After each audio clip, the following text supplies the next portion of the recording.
Dan u l-istat li fih din id-debba instabet mill-uffiċjali tad-Dipartiment għall-Ħarsien tal-Annimali wara rapport anonimu li daħlilhom.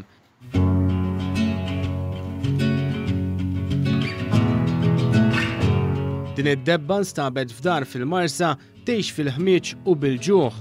Id-Direttur tad-Dipartiment tal-Ħarsien tal-Annimali Patricia Azzopardi spjegat ma' News kif din is-sejba saret wara rapport anonimu dwar klieb abbandonati. Madankollu meta marru fid-dar l-uffiċjali ma sabux klieb iżda d-debba fil-bitħa tad-dar.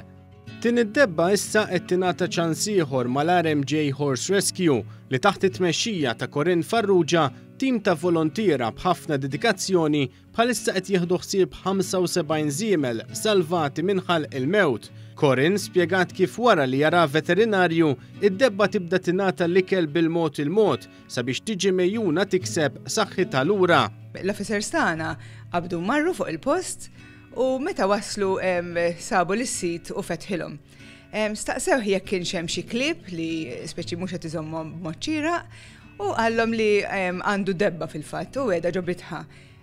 Daħlu jispezzjonaw biex jaraw id-debba kif inhi u sfortunatament sabu li din id-debba qiegħda f'sitwazzjoni ħażina ħafna.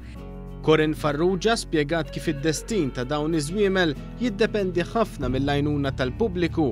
Qalet kif il-pubbliku għandu l-opportunità li jiffinanzja l-ħarsien ta' żiemel sakemm dan jiġi adottat u jingħata dar permanenti. Mira t-tabib u mbagħad bażikament nimxu fuq il-gwida tiegħu, ġifieri jara x'hemm bżonn, x'affarijiet għandna bżonn intuha, jekk għandix bżonn testa d-demm, etc.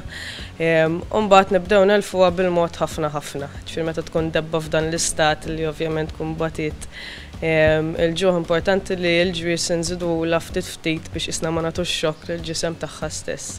Kull min jixtieq jagħti daqqatit finanzjarjament biex din id-debba issa tingħata ċans ieħor jista' jagħmel dan billi jidħol fuq il-paġna ta' Facebook tal-RMJ Horse Rescue u hemmhekk isib id-dettalji kollha neċessarji.